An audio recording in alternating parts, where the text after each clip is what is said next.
দেখো, আমি আজকে 9.1 তোমার পাঠ্য বইয়ের ত্রিকোণমিতিক একটি সাজেশন দিচ্ছি এসএসসি পরীক্ষার্থীদের জন্য। এসএসসি পরীক্ষার্থীদের জন্য পরীক্ষার্থীদের জন্য সাজেশন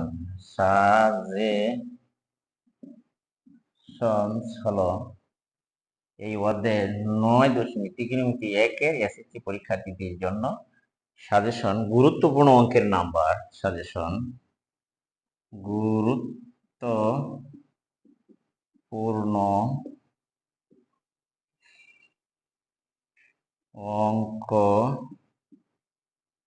নম্বর তোমরা একটু দেখে স্টাডি করে নিবে। আর আমি এগুলি তোমাদের জন্য মানে যেমন আছে 1 নম্বরে নম্বর 17 নম্বর অঙ্কটি বেশ ইম্পর্টেন্ট, প্রায় পরীক্ষায় আসে। তারপরে দেখো 21 নম্বর, এটাও পরীক্ষায় আসে। এরপরে দেখো এদিকে আছে 22 নম্বর ইম্পর্টেন্ট।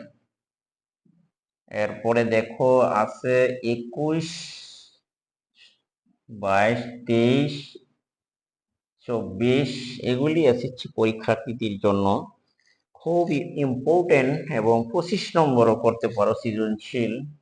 এই অঙ্কগুলি এই চ্যাপ্টার থেকে স্টাডি করলে। আর পূর্বে আছে 11 নম্বর উদাহরণ তোমার উদাহরণ 11, এগুলি যদি তুমি ভালো করে স্টাডি করো তাহলে এসএসসি পরীক্ষার্থীদের জন্য খুব ইম্পর্টেন্ট অঙ্কগুলি। আমি আজকে 21, 17 নম্বরে অঙ্কের এখানে তোমাদের সমাধান দিচ্ছি, দেখো একটু দেখে নাও। এসএসসি পরীক্ষার্থীদের জন্য খুবই ইম্পর্টেন্ট এবং হচ্ছে যেমন মনে করো 17 নম্বরে আছে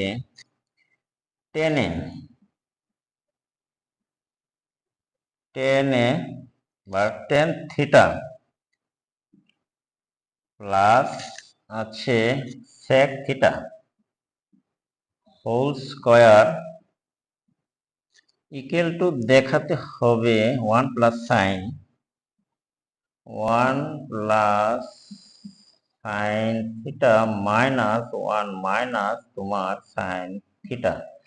একেবারেই সহজ, তোমরা একটু যদি চেষ্টা করো দেখবে একেবারেই সহজ লাগে। তো মনোযোগ দাও এখানে। তাহলে আমি লিখি, দেখো, আর যেগুলি আমি সাজেশনে দিয়েছি 17, 21, 22, 23, 24, 25, এগুলি আমি তোমাদের সমাধান দেওয়ার চেষ্টা করব পর্যায়ক্রমে। তবে চ্যানেলটিকে সাবস্ক্রাইব করে আমাদের সাথেই থাকো। এখন দেখো লেফট হ্যান্ড সাইড, এই দেখো লেফট টেন থিটা প্লাস দিলাম সেক থিটা এই হোল স্কয়ার। আমরা যদি ভিতরে কাজ করব, টেনের পরিবর্তে আমরা লিখব সাইন স্কয়ার থিটা প্লাস আমরা লিখতে পারি কস স্কয়ার থিটা, আর এখানে 1 বাই কস থিটা লিখতে পারি হোল স্কয়ার। ঠিক আছে, এইবার চলো আমরা ভিতরে কিছু কাজ করি। যেমন রসাগু করলে কস থিটা হবে রসাগু, আর কস কসে ভাগ গেলে 1 প্লাস 1 হোল স্কয়ার। এরপরে আমরা যদি এইটা একটু মডিফাই বা সাজিয়ে লিখি, দেখো 1 প্লাস সাইন থিটা উপরে আলাদা আলাদা হোল স্কয়ার করি, আর এখানে দেখো কস স্কয়ার থিটা যদি আলাদা করি। চলো আমরা এবার উপরে যাই। উপরে হতে কি, চলো এইবার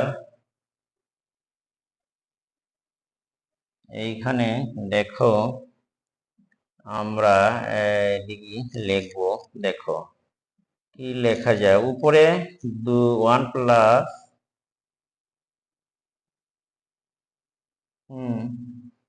1 প্লাস সাইন থিটা, যেহেতু পাওয়ার 2 আমরা ভেঙে এটাকে লিখতে পারি 1 প্লাস সাইন থিটা হিসেবে লিখতে পারি। আর নিচে কস স্কয়ারের পরিবর্তে আমরা লিখতে পারি তোমার 1 মাইনাস সাইন স্কয়ার থিটা, তাই না? কস স্কয়ারের পরিবর্তে আমরা 1 মাইনাস সাইন স্কয়ার থিটা লিখলাম। এখন আমরা যদি 1 এর উপরে একটা স্কয়ার দেই আর সাইনের উপরে তো অটোমেটিক স্কয়ার আছেই, তাহলে আমরা যদি লিখি যেমনে আছে 1 প্লাস সাইন থিটা, নিচে যেটুকু আছে আমরা লিখতে পারি 1 প্লাস এ স্কয়ার মাইনাস বি স্কয়ার। সূত্র অনুসরণ করো, তাহলে দেখো এটা এ এটা হলো বি, তাহলে 1 মাইনাস সাইন থিটা, উপরে আছে তোমার sine theta plus 1 plus sine theta. আমরা পাওয়ার দুইটা ছিল, ভেঙে দুইটা লিখছিলাম। দেখো এটার সাথে এটা কাটা যায়, তাহলে আমাদের এখানে রয়ে গেল কত, দেখো সাইন থিটা প্লাস 1 মাইনাস তোমার সাইন থিটা। সুতরাং একটু হলো তোমার রাইট হ্যান্ড সাইড। সুতরাং আমরা লিখতে পারি লেফট হ্যান্ড সাইড সমান রাইট হ্যান্ড সাইড প্রমাণিত হলো। এই তাহলে আশা করি শিক্ষার্থীরা তোমরা বুঝতে পেরেছ, অঙ্কগুলি কিন্তু একেবারেই কঠিন নয়, সহজই। দেখতে পাচ্ছ যে আমি কিছু ইম্পর্টেন্ট অঙ্কের নাম্বার দিয়েছি 17, 21, 22, 23, 24, 25 এবং উদাহরণ 11। Very very important. তোমরা এগুলি একটু, যারা এসএসসি পরীক্ষার্থী তারা এগুলি বেশি বেশি স্টাডি করবে এবং তোমরা আশা করি এই ধরনের অঙ্ক পরীক্ষায় কমন করবে বলে আমার আশাবাদ। বা প্রতি বছর এই ধরনের সাজেশন দিয়ে থাকি এবং কমন করে থাকি ইনশাল্লাহ। আর তোমাদের কাছে একটি কথা রইল যে আমার চ্যানেলটিকে সাবস্ক্রাইব করবে এবং বন্ধু বান্ধবদের কাছে শেয়ার করে দিবা এবং কোনো মন্তব্য থাকলে কমেন্ট বক্সে কমেন্ট লিখে পাঠিয়ে দিবা। আজকে আমি এখান থেকে বিদায় নিচ্ছি। আল্লাহ হাফেজ, সকলেই ভালো থাকো।